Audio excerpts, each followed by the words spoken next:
What is going on, guys? We're back. We're going to be talking about Suicide Squad, Hell to Pay. This is the review. I just got done watching it, and I gotta say, this was a very interesting movie, to say the least. It starts off where we see Deadshot as well as with Vertigo and a few others that they are trying to take on a target, and then get to come later on where Waller wants to use Team Force X to use one last mission because she has cancer. She has about, I think, 6, 7 months to live. So she illustrates Deadshot, Harley Quinn, Captain Boomerang, and some others to go and fetch a card that gives you a get out of hell free card. And they're looking for a former Dr. Fate. And this guy is posing as a stripper. And so they find him, and Team Force X gets this information about what it is, why Waller wants it. And throughout the entire story, they got to deal with Zoom, as well as Silver Banshee, as well as with a few other villains. And then they find out that Vandal Savage is after it as well. So they have two different ones that are after it. And throughout the entire story, you see a bunch of these characters really bond. You get to see like ones such as characters come out like Bronze Tiger, which is really cool. Which we really never got to see him a whole lot unless you follow the comics. But other than that, it was really cool to see Bronze Tiger. I really liked this character. He was one of those characters that really brought shine to the film and actually was like, wow, this character is actually pretty cool. But then we also got to see Deadshot's character, and he was also dealing with the fact that his daughter does not want nothing to do with him, and then almost got to deal with Killer Frost with her wanting freedom, and of course, with Captain Boomerang also wanting freedom, and just so many of these characters that were out for their own right. And of course, with Waller, she's always out for her own agenda. We all know that. She's just one of those that she's always got to get her way, otherwise she's going to blow your head off, literally. So, but other than that, it was a lot of action. The story was great.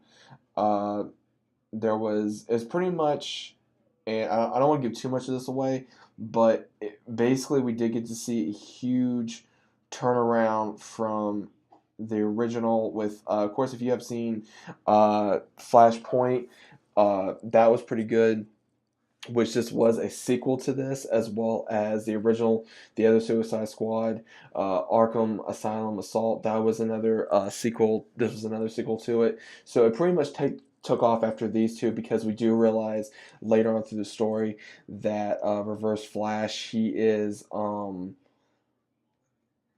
alive, and everyone was like, okay, well, why is he still alive? But this is the reason how he's still alive, is because he used the Speed Force to still be able to survive when Thomas Wayne, aka Batman in Another World, was able to kill him. So that was actually pretty cool to actually see how he survived. And then we also got to see so many other characters in this as well, because he was working, of course, with, again, um, who else we got to see?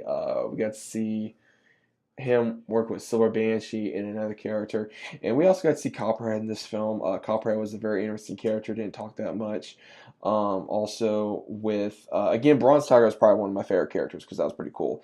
He was a very badass character, very strict to the point, very just a really cool character. And Harley Quinn, I love Harley Quinn. She was great. I was so happy that Tara Strong was able to reprise her role as Harley Quinn, because she was the one of the original voices of Harley Quinn. So I was so happy about that as well. Christian Slater, he did a great job as Deadshot as well. I'm not used to hearing him as Deadshot because there's been so many people that's played Deadshot in the past, like 10 years or more, that has played Deadshot, and they all done an amazing job. But Christian Slater did a great job. We also got to see Professor Pig in this. We also got to see Two-Face in this. We got to see a whole bunch of DC characters in this movie. The only person we did not get to see was any really heroes, other than possibly a version of Dr. Fate and probably Bronze Tiger. I mean, those are the only ones I really consider like hero or an anti-hero at this point. But throughout the film, basically, pretty much almost everybody gets killed. Zoom, he uses Killer Frost to get the get out of jail death card, and she betrays the team, and then she betrays Zoom, and she kills the other two. That's with Zoom, and then Zoom does get killed by Deadshot, and Savage gets killed by everybody else as well. And so the only ones that pretty much survive this whole deal is Captain Boomerang, as well as Deadshot and Harley Quinn, and of course Waller. Bronze Tiger does die, but he also somehow does go to heaven. He basically, Deadshot does give him the card. He says basically, you know, what was your fiance's name, since she was killed by the League of Assassins, and he was hoping he could see his fiance again, but he also knew that one way or another judgment was going to come upon him, whether he'd be going to hell, whether he'd be going to heaven. So he never knew what was going to happen, but he was willing to face it. And honestly, I thought it was really cool that they did that, because we did not get to see a whole lot of pretty much we got to see was different versions of him. We got to see so many versions of different characters in this movie, which I absolutely loved. Count Boomerang was another character. He's just he's a very interesting character. It was played by Liam McTurney.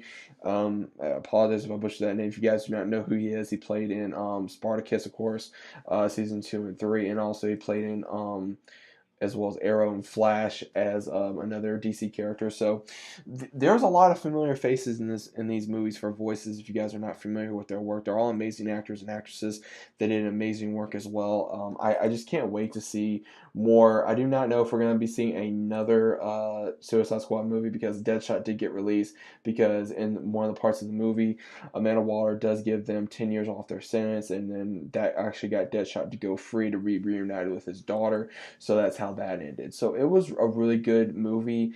Between 1 out of 5, I give this maybe a 3.5. There was some things about this that was corny. There was things about this that was like, they'd been good. They had some other characters in this, but I was glad that they made it like a sequel to Flashpoint, as well as also Suicide Squad Arkham Asylum Assault. So that was pretty cool too. I was just really satisfied that they used other prequels in the other animation movies that they put into here, as well as pretty much setting up other different characters to actually be able to go, okay, you know, now they're pretty much done. So we're going to have to wait and see. This may be, again, the last one, but we're just going to have to wait and see. But hope you guys enjoyed. If you guys did, please leave a like, subscribe to the channel if you guys are new. Let me know what you thought about Suicide Squad, Hell to Pay. Did you guys enjoy it? Did you guys not enjoy it? Have you even watched it yet? Let me know your thoughts about this in the comments down below. Again, let me know if you watched it. Links down below. Don't worry, if you guys are new to the channel, welcome aboard. Gamster World, welcome to the family. Also, if you guys like the content I provide, if you're new to this channel, consider about subscribing. There's so many more videos coming to the channel this year, this week, this month. There's just so much stuff I have planned for you guys. More movie reviews, more TV show reviews, more other things that I normally don't do on this channel since Dragon Ball is done. But I will be continuing to do that as well. But also, I'm going to try doing more videos like this, kind of be changing it up. So be sure to be on the lookout for that, because there's so much comes to the channel as well. So again, let me know what your favorite Suicide Squad member is as well. 2 things I want you to put down: favorite Suicide Squad member, and also, did you like the movie, yes or no? I would like to know, because honestly, I didn't mind the movie. The movie was actually really cool. It had comedy in it, it had action, it had adventure, it had mysterious stuff going on. There's just so much stuff that was going on in this movie, and they had a lot of DC characters that was villains, anti-heroes, and heroes, and just a lot of off-the-wall characters. So I didn't think it was that bad a movie, and I collect it. I'd like to see it again, and I probably will add this to my collection one day. So, again, hope you guys are enjoying your night and your day. Also, again, just watch the movie, give it a chance. If you didn't like the trailer, just give it a chance to let me know, and I'll be seeing you on the next one.